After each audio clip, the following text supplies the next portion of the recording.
What up, Hawks? It's Junior Jillian Austin here, and today is Friday, February 12th, and today is an A-Day. Stay tuned for today's show to hear who the African American Club Person of the Day is, some fun Valentine's Day activities, today's weather, and an update on last night's boys basketball game.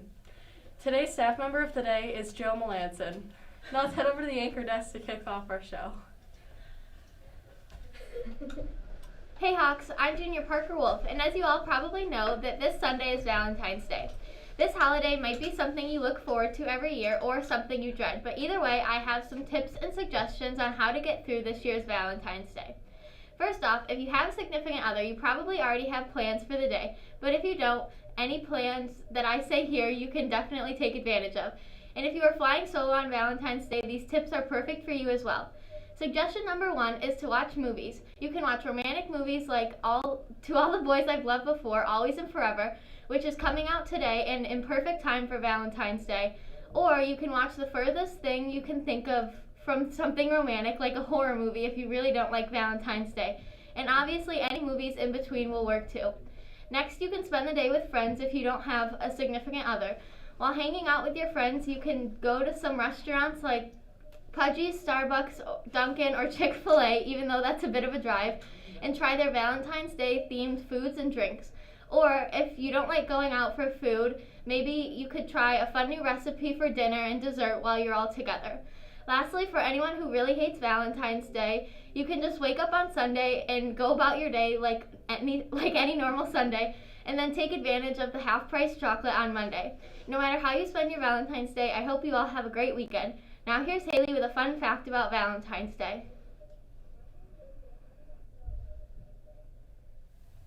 Hey Hawks, I'm sophomore Haley Morse with your fun fact of the day. Now that you know some things to do on Valentine's Day, I'm going to tell you about the history of the holiday. Way back in the Roman era, there was a mid-February holiday called Lupercalia. It was a festival that celebrated the coming of spring, sort of like Groundhog Day today. It was a sign of fertility, so women were paired off with men with a lottery. Not the money kind, more like the short story. In the 5th century, Gelasius first changed it to St. Valentine's Day, and by the 14th century, it was a romantic holiday. That's all I got for today, so here's Peyton with your forecast.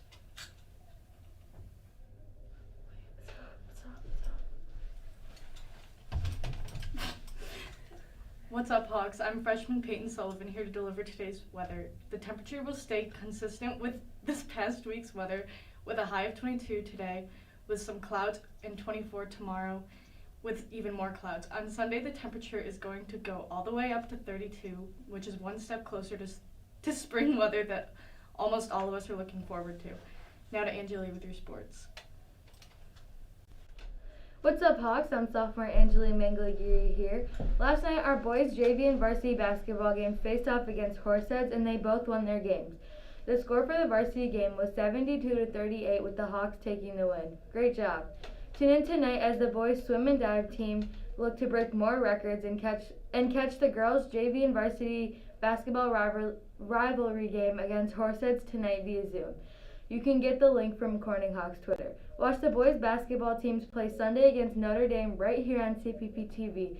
Hit subscribe and the notification button so that you don't miss when we go live. Now over to Sarah for more news. Hey Hawks, it's freshman Sarah Lawson here with the African American Club Person of the Day. Katherine Johnson was born in 1918, and despite the fact that education was extremely limited for Katherine, she took every opportunity she could as an African American. Katherine graduated from college at the age of 18 and was the third African American to earn a PhD in mathematics. She began working in aeronautics as a computer in 1952. After the formation of NASA, she performed the calculations that sent astronauts into orbit in the 1960s and to the moon in 1969. Johnson was honored with the Presidential Medal of Freedom in 2015 and saw her story brought into light through a book and into the feature film Hidden Figures, which is personally one of my all-time favorites. Katherine Johnson passed away on February 24, 2020 at the age of 101. Katherine Johnson was truly a remarkable person, and if you're interested in learning more about her and her journey, you can find countless articles and biographies that cover her life. Now let's head over to Jillian to wrap up the show. Thanks for tuning in to CPPTv, your daily source of news around the Nest. To get more information about the show, follow our Instagram at cpp.tv and Twitter at cpp_TV. If you missed the show today or any previous shows, you can check them out on our YouTube channel, CPPTv. Thanks for watching and keep flying, Hawks.